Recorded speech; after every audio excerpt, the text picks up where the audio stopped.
देश में लोकसभा चुनाव खत्म होने के बाद नई सरकार बन चुकी है। मोदी 3.0 सरकार बनने के बाद अब सबकी निगाहें बजट पर हैं।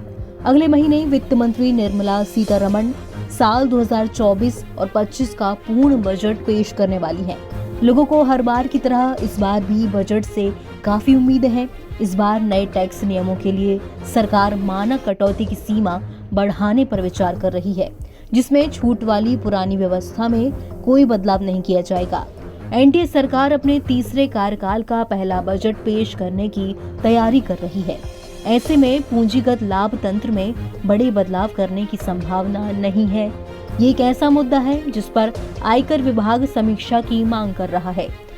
कई एसेट वर्गों में होल्डिंग अवधि को एक समान करने के सुझाव दिए गए हैं, लेकिन सरकार कम से कम फिलहाल इस प्रणाली में बदलाव करने के लिए इच्छुक नहीं है।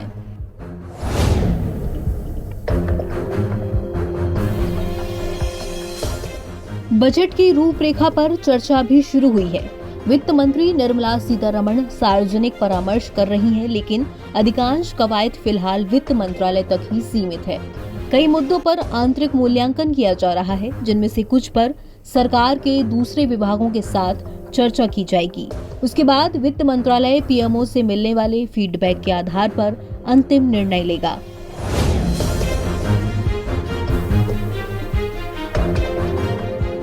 जानकारी के मुताबिक सरकार के अधिकांश भाग करदाताओं को रियायतें देने के पक्ष में है, विशेष तौर से मध्यम वर्ग को, जो मोदी सरकार का समर्थक रहा है। लेकिन वो अपने द्वारा चुकाए गए टैक्स के बदले मिलने वाले लाभ के बारे में लगातार सवाल उठा रहा है, चाहे वो सार्वजनिक स्वास्थ्य सेवा हो या फिर शिक्षा।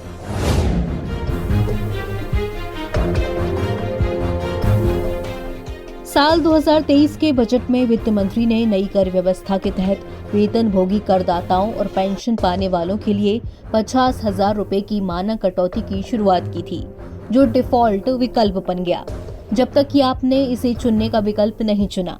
साथ ही नई कर व्यवस्था के तहत 7 लाख रुपए के ऊपर कर देने का प्रावधान लाया गया। कर योग्य आय के लिए धारा 87A के तहत छूट बढ़ा दी गई, जिससे इस स्तर तक आय वालों को नई व्यवस्था के तहत कोई कर नहीं देना पड़ा। नई व्यवस्था के तहत सबसे ज्यादा अधिभार भी हटा दिया गया।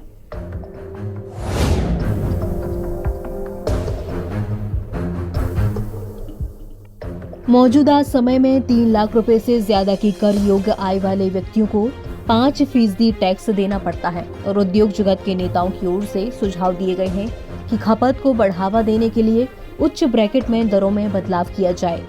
उच्च मानक कटौती से तमाम वेतनभोगी करदाताओं को लाभ होगा, जिसमें उच्च वर्ग के लोग भी शामिल हैं। हालांकि इससे कुछ राजस्व की हानि होगी। एनबीटी ऑनलाइन की रिपोर्ट।